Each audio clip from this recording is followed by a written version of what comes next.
Hi, everyone. I'm Shay Kirchhoff, Assistant Professor of Literacy at the University of Missouri, St. Louis.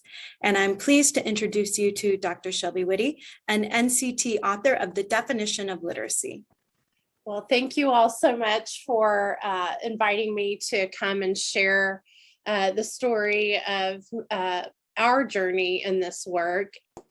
So let's start with, what is literacy?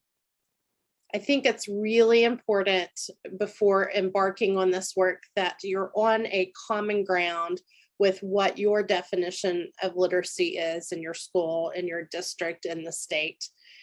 And it's important to have a definition that relates to all grade levels and all subject areas, a definition that makes sense whether you're teaching second grade or whether you're teaching 10th grade social studies, 10th grade history. As a teacher in a school or in a district, I would use the NCTE definition of literacy in a digital age to ground the work. So NCTE's definition of literacy in a digital age really emerged 10 to 12 years ago as the 21st century literacies definition. Well, we're 20 years into the 21st century. And so we very recently, in the past several years, have revised this definition, a group of teacher educators, like-minded folks in the country, to come up with a definition of what does it mean to be literate today. So the National Council of Teachers of English has always taken a lead, along with partners in ISTE, National Writing Project as well, to really help us think about what tools, what skill sets, what frames of reference, what sociocultural influences exist to help us continue to evolve our curriculum, our assessments, and our actual teaching practices and our pedagogy approaches. So the main part of the definition hasn't changed a whole lot. It's the next framework that I'll talk to you about here in just a moment that really frame this for the year 2021 and forward. So I'm going to ask that you pause, take a couple of minutes here to read this definition, and then pull out your writer's journal to reflect on what words really resonate with you and stand out, and perhaps circle or underline the ones that are really resonating with you.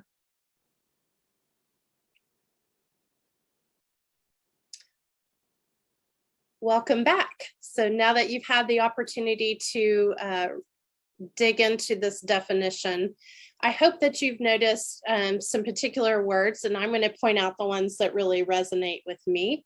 The word community, competencies and dispositions, the idea that literacies are connected, dynamic, and malleable, and the fact that literacy is intricately connected to the narratives and social trajectories of the individuals and groups that you're working with. So the idea of literacy as only reading, writing, listening, speaking, viewing has really changed over the past 25 years. One of the great parts of this definition is that it really hones in on what successful participants in the world today should be able to do.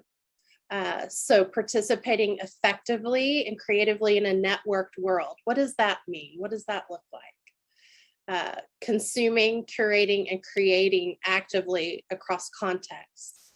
I'm going to ask you to think about, what does that mean to a math teacher? What does that mean to a student in a science class?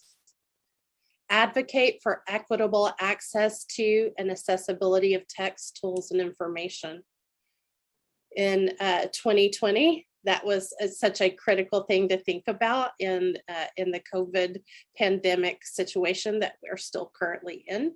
as a matter of fact, but being able to provide equitable access as well as accessibility for those that might need particular types of texts or tools in order to garner information.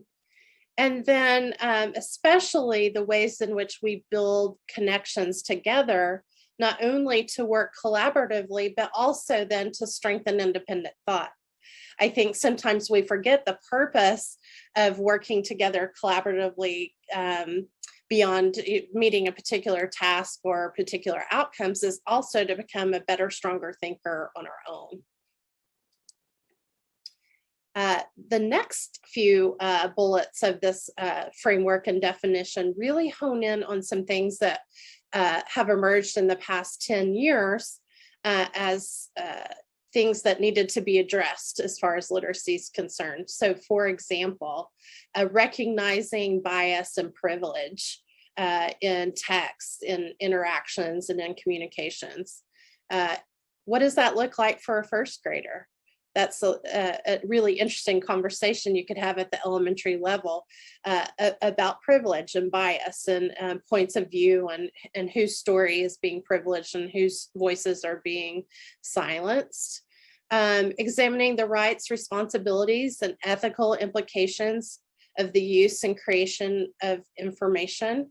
I think we have all seen in the since the emergence of social media, many examples of information that's false, that is assumed to be true because it's on the internet. And so it's a great opportunity to talk with students about that.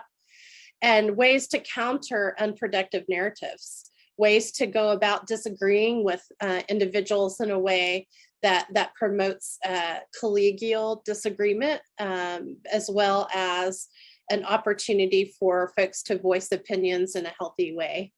And then last but not least, really embracing and honoring multilingual literacy identities and really promoting the ability to speak more than one language as a positive thing, not as a thing that needs accommodation or needs remediation. It's a beautiful thing to speak more than one language.